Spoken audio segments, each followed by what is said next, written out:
Déjà aperçu sous forme de mock-up en marge du salon de l'IFA, le Nextbit Robin nous est parvenu à Paris. C'est Romain de Frandroid et je vous raconte tout ça. Cette nouvelle rencontre, c'était l'occasion de revoir les courbes, ou plutôt l'absence de courbes de ce mobile qui est en fait un bloc rectangulaire. Ce n'est pas moi qui le dis, mais Scott Croyle, son créateur, à qui l'on doit par exemple le très plébiscité HTC One M7. C'est très brut, très minimaliste, mais on sent que chaque détail a été toutefois bien réfléchi.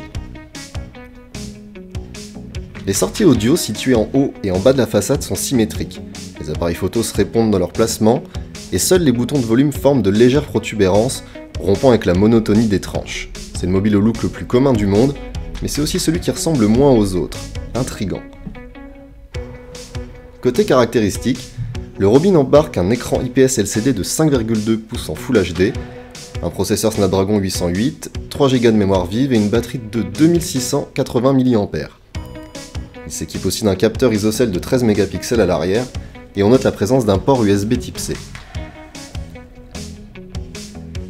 Si la firme vante le design et la fiche technique de son mobile, c'est plutôt son logiciel qui nous intéresse.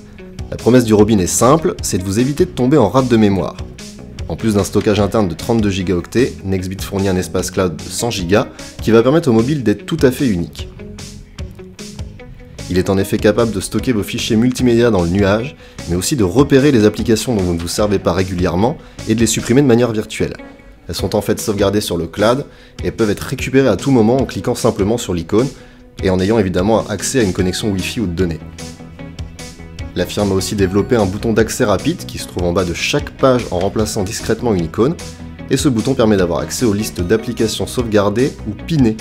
Le pin, c'est ce qu'on fait à une application qu'on souhaite avoir non-stop en stockage local. Autrement, l'interface ne possède ni AppDrawer ni widget sur la homepage. Pour accéder à ces widgets qu'on organise comme bon nous semble, il faut simplement pincer l'écran.